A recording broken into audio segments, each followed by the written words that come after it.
তো এখন দেখো এটা হলো কি অল্টারনেটিভ মেথড অফ জয়নিং। আচ্ছা, জয়নিং মানে কি? জোড়া দেওয়া। জয়নিং মানে জোড়া দেওয়া। যেমন আমরা শার্ট প্যান্ট বানানোর সময় কি দুইটা ফ্যাব্রিককে কী করি, ওই সুইং করি, অর্থাৎ ওই সেলাই মেশিন দিয়ে কি সেলাই দিই, দিয়ে দুইটা ফ্যাব্রিককে জোড়া লাগাই। তো এই যেরকম দুইটা বা তিনটা বা ফ্যাব্রিককে জোড়া লাগানোটাকে আমরা এখানে বলতেছি জয়নিং। খালি ফ্যাব্রিককে, যে কোনো জিনিসকে জোড়া লাগানো যায়, হ্যাঁ।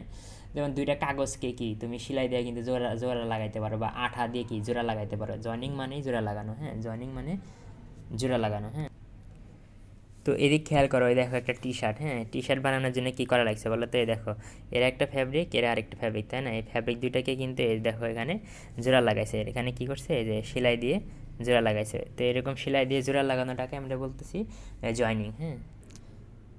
তো তোমরা একটু, যাই লাইট আসতেছে না এরকম ভালো, তো গলা আসতেছে, তো একটু বোঝার চেষ্টা করে, তাই বুঝবা। তার মানে দেখো, এই যে খেয়াল করো, এই যে দেখো এই ফ্যাব্রিক, হ্যাঁ, এই ফ্যাব্রিকটার সাথে এই যে এই ফ্যাব্রিক, হ্যাঁ, এই ফ্যাব্রিকের সাথে কিন্তু এই নিচের ফ্যাব্রিকটাকে এরকম এই যে সেলাই দ্বারা যুক্ত করা হয়েছে। তো এরকম একাধিক জিনিসকে যুক্ত করাটাকে আমরা বলি জয়েনিং। এখন কথা হলো দেখো, সিম। সিম মানে কি?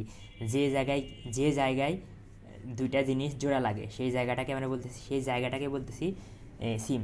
একটা জায়গায় তো জোড়া লাগে না, একটা নির্দিষ্ট লাইন বরাবর জোড়া লাগে। তো যে লাইন বরাবর কোনো কোনো একাধিক ফ্যাব্রিক বা একাধিক জিনিস জোড়া লাগে, ওই লাইনটাকে আমরা বলতেছি সিম। সিম বা সিম লাইন একই, তার মানে যে লাইন বরাবর দুই বা ততোধিক জিনিস জোড়া লাগে। যেমন এই দেখো সেলাই দেখতে পারতেছো, এই দেখো চিকন চিকন, যদি একটু ভালো করে খেয়াল করো তোমরা, হ্যাঁ।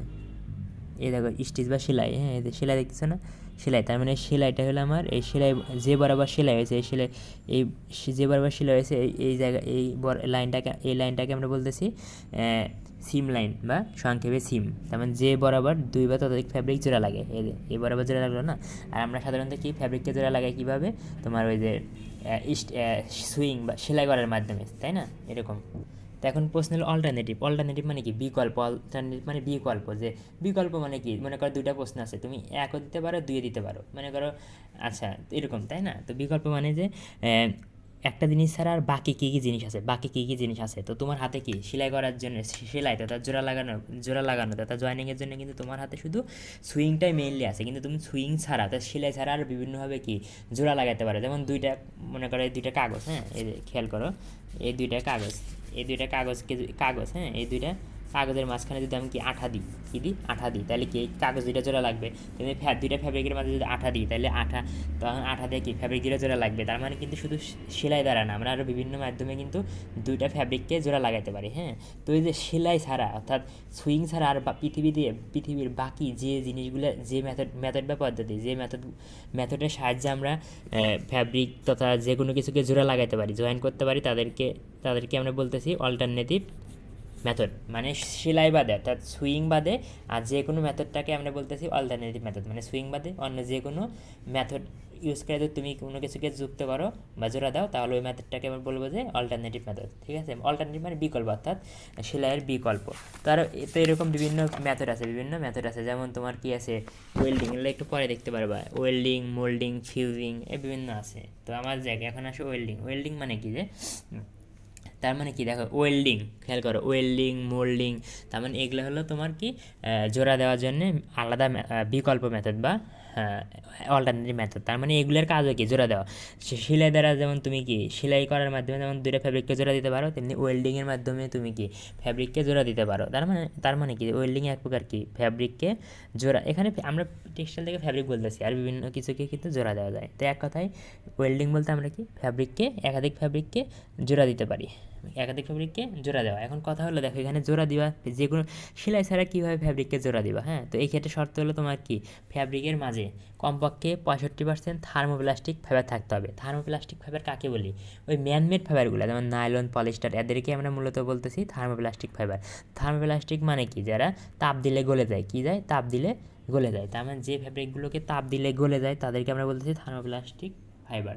আর থার্মোপ্লাস্টিক ফাইবার দ্বারা গঠিত ফ্যাব্রিককে আমরা বলি থার্মোপ্লাস্টিক ফ্যাব্রিক, হ্যাঁ। তো এখন দেখো, তার মানে আচ্ছা, তো মনে করো এরকম, মনে করো একটা ফাইবারের তার মানে কি একটা ফ্যাব্রিকের ভিতর মিনিমাম 65% কী থাকতে হবে?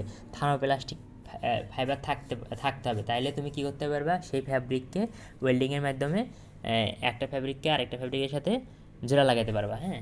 আচ্ছা, তার মানে এখানে অবশ্যই সেলাই করবা না, সেলাই ছাড়া যে কোনো কিছু করবা, যে কোনো কিছুর মাধ্যমে তুমি কী করবা, ফ্যাব্রিককে জোড়া লাগাবে। এখন কথা হলো দেখো ওয়েল্ডিং, হ্যাঁ ওয়েল্ডিংয়ের ভিতরে বিভিন্ন প্রকার ওয়েল্ডিং আছে, তার ভিতরে একটা হলো আল্ট্রাসোনিক ওয়েল্ডিং। আচ্ছা ওয়েল্ডিং, আচ্ছা থার্মোপ্লাস্টিক ফেভার কি মনে করো, এটা একটা থার্মোপ্লাস্টিক, কল্পনা করো একটা থার্মোপ্লাস্টিক ফ্যাব্রিক, এর আর একটা থার্মোপ্লাস্টিক ফ্যাব্রিক।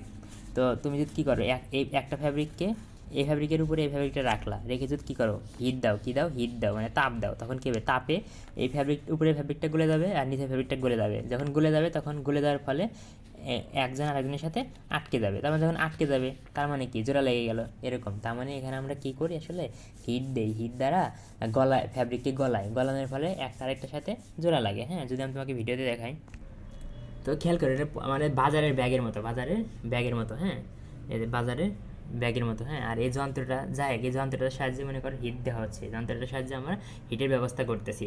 এই দেখো এই যন্ত্র, হ্যাঁ এই যন্ত্রটার সাথে হিটের ব্যবস্থা করতেছি, এদের হিট দিচ্ছি, মানে যন্ত্রটাকে কী করছি দেখো ফ্যাব্রিকের উপরে নামাইছি, হ্যাঁ মানে ফ্যাব্রিকের সংস্পর্শে লাগাইছি, হ্যাঁ ফলে হিট তৈরি হবে। হিট তৈরি হলে এই যে দেখতেছো না, এই দুই ফ্যাব্রিক, এটা কিন্তু এক ধরনের ফ্যাব্রিক, হ্যাঁ এই ফ্যাব্রিক গলে যাবে, গলে একটা আরেকটার সাথে যুক্ত হবে, হ্যাঁ এই দেখো খেয়াল করো,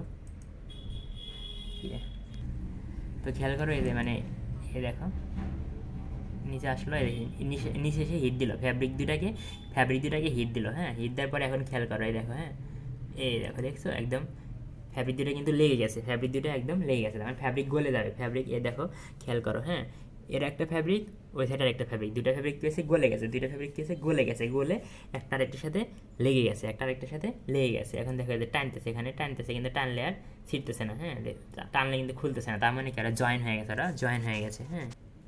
এটা তুমি খেয়াল করো, এই দেখো আমাদের শপিং মানে গেলে যে আমাদের বিভিন্ন জিনিসপাতি কিনি, এই দেখো এই, হ্যাঁ এই ব্যাগগুলো, এই দেখো খেয়াল করো এখানে কি সেলাই করছে, এখানে কিন্তু সেলাই করে নাই, কিন্তু এই যে এটা একটা ফ্যাব্রিক, খেয়াল করো, হ্যাঁ এর একটা ফ্যাব্রিক, খেয়াল করো এটা হলো উপরের ফ্যাব্রিক আর এটা কি নিচের ফ্যাব্রিক, হ্যাঁ এই ফ্যাব্রিক দুটাকে, এই ফ্যাব্রিক আর এই ফ্যাব্রিক আর এই নিচের ফ্যাব্রিক কিন্তু সেলাই করে নাই, এই ফ্যাব্রিক আর এই ফ্যাব্রিককে সেলাই করে নাই, কিন্তু ওই যে তোমার আল্ট্রাসনিক ওয়েল্ডিংয়ের মাধ্যমে হিট দিয়ে যুক্ত করছে। দেখো এদের আমি যদি টানি, এরকম টানি দেখছো জোড়া লেগে গেছে না, এই ফ্যাব্রিক দুটো কিন্তু জোড়া লেগে গেছে, এদের কিন্তু আমি টানলে এরকম দেখো খুলে আসতেছে, টানলে কিন্তু এরকম দেখো খেয়াল করে খোলা যায় না, দেখো কত জোরে যে টানতেছি খোলে না, এভাবে আমরা এই দেখো দুইটা ফ্যাব্রিককে জোড়া লাগাইছি।